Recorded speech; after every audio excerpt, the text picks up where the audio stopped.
একটাই শরীর, আর তাতে ছুরি কাঁচি চলেছে এক দুবার নয়, 200 বার। শৈশব থেকে কৈশোর, কৈশোর থেকে যৌবন, বারবার জীবন থমকেছে অপারেশন থিয়েটারের ভেতরে।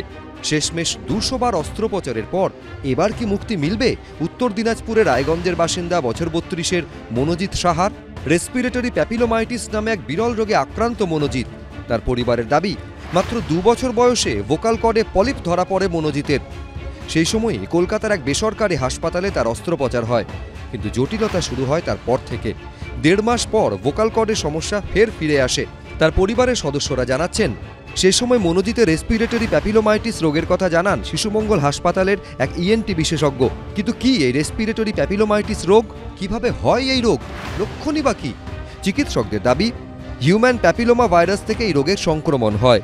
পুরুষদের শ্বাসনালী ও খাদ্যনালীতে এই ধরনের ভাইরাস থাকতে পারে। পাশাপাশি মহিলাদের সার্ভাইকাল ক্যান্সারের কারণও এই ভাইরাস। তবে মনোজিৎ রেসপিরেটরি প্যাপিলোমাইটিস রোগে আক্রান্ত হন মাতৃজঠরে থাকাকালীনই।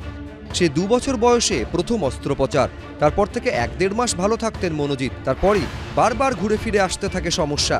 চিকিৎসকদের দাবি, এই রোগে আক্রান্ত হলে ভোকাল কর্ডে পলিপ বড় হতে শুরু করলে সংকুচিত হতে শুরু করে শ্বাসনালী, সঙ্গে শুরু হয় শ্বাসকষ্ট ও কাশি। পলিপ বড় হওয়ার সঙ্গে সঙ্গে বদলে যায় কণ্ঠস্বরও।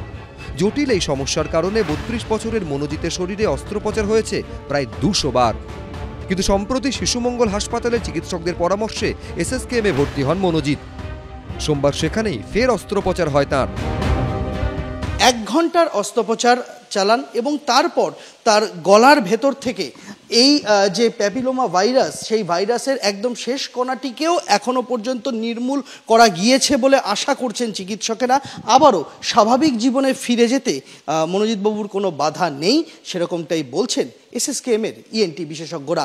এরকম নয় যে আগের ডাক্তারবাবুরাও হয়তো ভালো করে করেননি, তারাও হয়তো যথেষ্ট ভালো করে করেছেন, কিন্তু এটা রোগটারই একটা নেচার, যেটা একবার যদি 0.001%ও কোথাও যদি থেকে যায়, সেটা থেকে এটা আবার হয়। এটা আস্তে আস্তে আমাদের আপার এয়ারওয়েতে ছিল, মানে ল্যারিংসের লেভেলে ছিল, মানে ভোকাল কর্ডের লেভেলে ছিল বা তার উপরে ছিল। এরপরে নিচে নামতো এটা সাবগ্লটিস, তারপর ট্রেকিয়া, তারপর ব্রঙ্কাস, তারপর ধীরে ধীরে লাংসের দিকে যেত। ঠিক আছে, রোগীর কন্ডিশন এখন ভালো, উনি যথেষ্ট স্টেবল কন্ডিশনে আছেন। এই অপারেশনটা আগে যখন ছোটবেলায় 1.5 মাস 2 মাস পর পর হতো, তারপরে আস্তে আস্তে এটা 3 মাস, আস্তে আস্তে 4 মাস, 5 মাস, 6 মাস, এই করতে করতে 200 বারের উপরে। এটাই হয়তো শেষবার। মনোজিৎকে এই সমস্যা নিয়ে আর আসতে হবে না হাসপাতালে। এখন এই আশাতেই বুক বাঁধছে তার পরিবার। সন্দীপ সরকার, এবিপি আনন্দ, কলকাতা।